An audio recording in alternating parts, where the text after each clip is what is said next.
Hi, and we're live from Moscow. Today's topic would be how did Kazakhstan's protests affected the price of the Bitcoin and Ethereum? Is there a connection to what's happening right now in the markets, and how it all relates to each other? So, please join if you're first time at my channel. My name is Robert. I'm broadcasting live from Moscow in 4K. I'm a chief architect for the unified digital currency for the Eurasian Union, which is Project Altin, and this is a channel where we talk about world crypto news, everything that related to it, pretty much about investments and politics, since this is the most important issue right now, is that the politics affect how do investors react on whatever decisions they make, whether it's Russia, United States, Cold War, or if it's banning crypto. All those are right now, while we live in a global community, is connected, and it does affect everything. Well, let me recap everything that happened in January 2022, January 2nd. Republic of Kazakhstan, the government raised the price, not the government, but the companies, gas companies, raised the price, doubled the price. So it was about 10 tenge, now it's 20 tenge, which means like it was a few cents. It doubled the price pretty much. Not going to translate. I have no idea what tenge is to a dollar right now. But either way, for the poor population of Kazakhstan, this price increase was very drastic, since north of Kazakhstan is very cold, and the gas is used not only for cooking, but it's for heat, as we all know. But the salary, if you understand, the Kazakhstan salary is about average. It's about $150 per household. That's an average salaries in Kazakhstan. I worked in Kazakhstan in 2015. I worked with the Eurasian Union and creating this anti-crisis project, which means that blockchain right now is a new technology that will allow to create new financial tools to attract more investments into those new regions, post-USSR regions, and help grow the economies of the small post-USSR countries, as well as help Russia to also have access to worldwide financial services, and pretty much utilize that to build their own countries. Because for the past 30 years, Russia and all these USSR countries, they've been growing and developing, but not with the same rate as China, not with the same rate as Korea, not with the same rate as any other, any other countries in the past 30 years who came from, like Turkey, came from nothing to pretty much economical success. And all that is related because there's no financial institutions that will allow this, transfer of funds or secure investments, international investments on that post-USSR region. So pretty much that's what happened. People of Kazakhstan went for the peaceful protests. First, they were protesting and asking the government to reduce the prices, and that was satisfied. They were against the government, said that the government is responsible. So yes, the government said that they will release the government and change the government whatsoever. But then protesters said, well, we want Nazarbayev, it's the first president of Kazakhstan, to leave any kind of, to leave pretty much country, and he was in charge of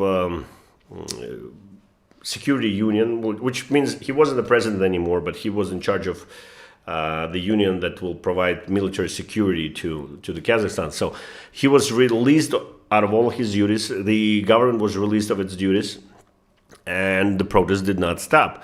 And I have to give respect to Kazakhstan that they reacted really quickly, because the government reacted to those protests within one day. So it wasn't really any retaliation or confrontation before the decisions were made. So there was no military attack or fights or the destruction before all those requirements were fulfilled. So pretty much the government of Kazakhstan they did everything in their power to prevent the further expansion of rioting. So all those protests and peaceful protests turned into rioting, when people start rioting and asking, well, nobody knows what, but they were just asking for whatever they want to have a better life, and that. And they're right. I lived in Kazakhstan. Me personally, when I worked on the project, Before I got accepted officially to work on Altin. I did as a startup, and I lived on 100 tenges. So 20 tenges is 5 times, per liter of the oil. So I lived on 100 tenges a day, which only I could buy as a kilo of 2 pounds of potatoes, pretty much a kilo of potatoes. And I find out that there's quite a few people live like that. They don't have short-term loans. What they do, they come to these little grocery stores, private grocery stores. They do have supermarkets, but each house, like each apartment building that you live in, would have a small local shop, grocery shop, like tiny one, with the size of apartment. They would usually rent out on the first floor of the apartment and make a little grocery store out of it. And those little grocery stores can compete with the chains for only one reason, that the small shops owners would provide credit for the groceries. So yes, in Kazakhstan, the country that has pretty much every single element out of the Mendeleev's table, that has Exxon, Chevron, pumps oil, gas, uranium, does mining, still have this type of a middle class business owners that make their money by providing short-term loans on groceries.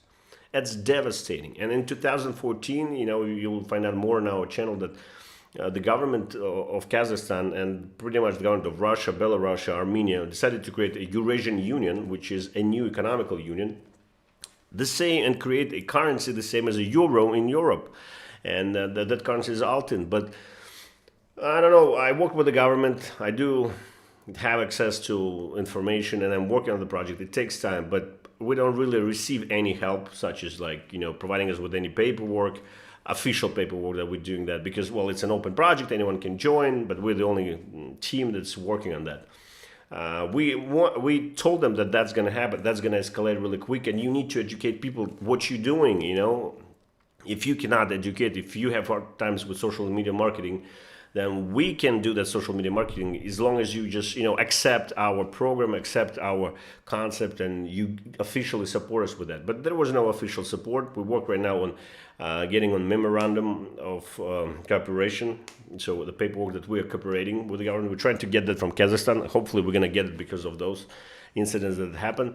So yeah, I have that coin, this Altin coin, which was a coin created by Peter the Greatest and before by Genghis Khan. This is Peter the Greatest. It's 300-year-old coin I have here. So we're doing a digital copy of that. And now we're coming to the question, how did that affect Bitcoin price, whether it did affect or not?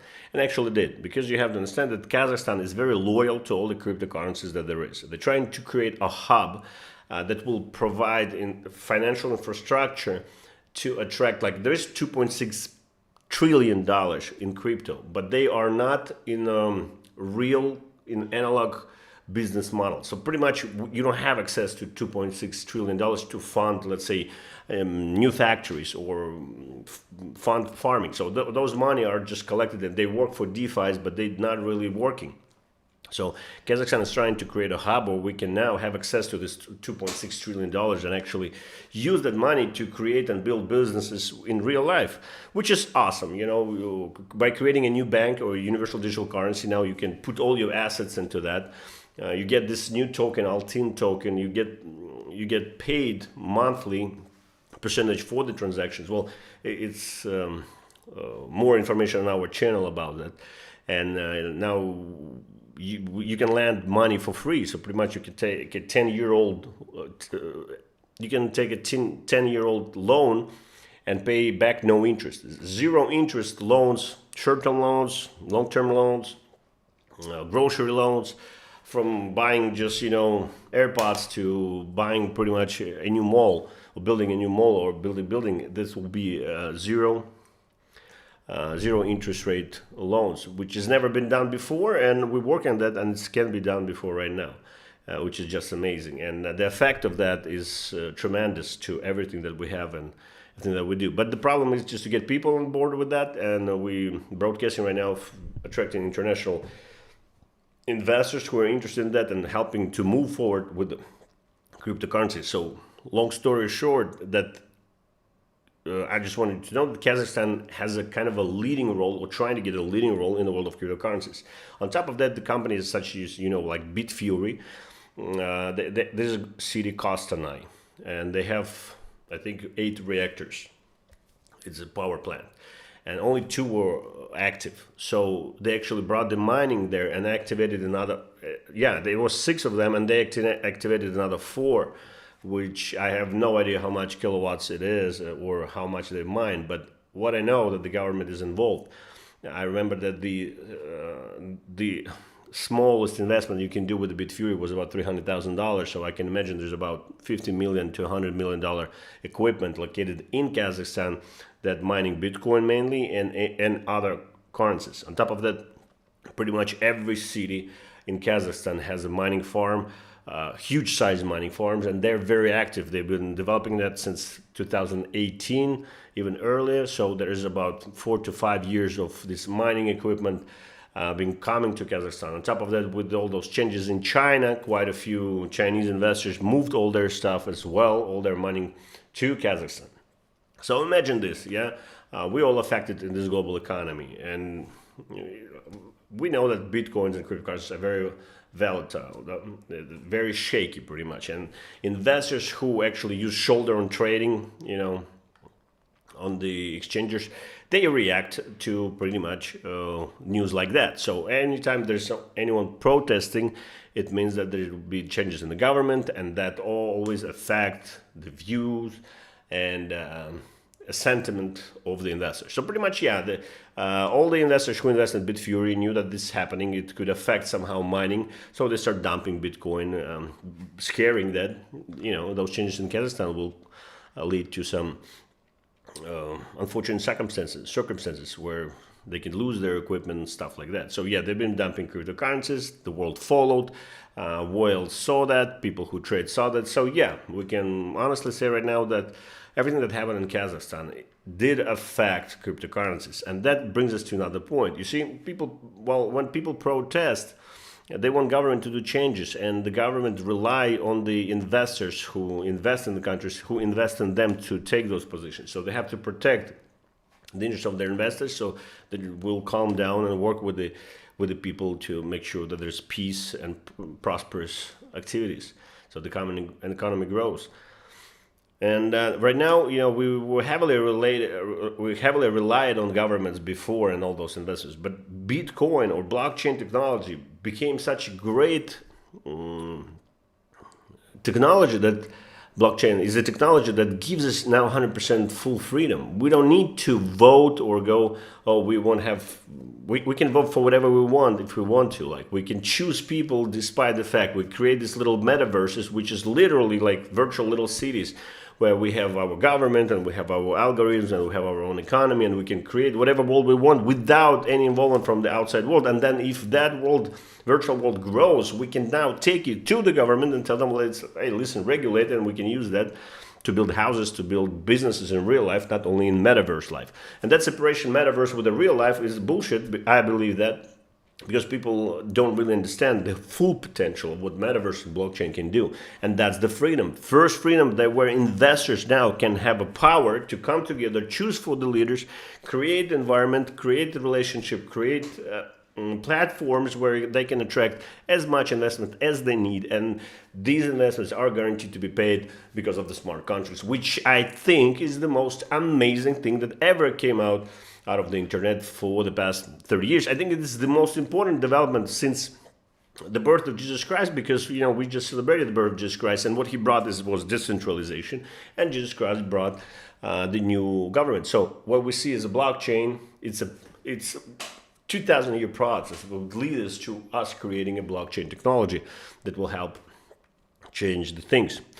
So either way, if you're new to my channel, please subscribe. I'm going to be talking and describing a lot of what I do with the metaverse, how I see the metaverse. I will be talking about how I worked with artificial intelligence, what we do with artificial intelligence, and what it can do for you as an investor or just a power user. Bitcoin right now is $42,300. Ethereum is about $3,239. So these will all pass. I hope there will be a pump. It should be a pump by the end of January, February. And anyways, Please join, please subscribe. Should you have any questions, please let me know. We don't really have anyone joining from Kazakhstan us because they have problems with the internet. They have problems. Yeah, they shut down the internet and everything went down. So the hash rate dropped, lots of things dropped. So trading dropped. So pretty much, yes, we do live in a world where everything is connected, and what's happening in Kazakhstan now connects everyone in the world who is in the world of crypto. While we're just a fresh new community, but we have to realize that we live already in a metaverse, despite whether you have an avatar or not.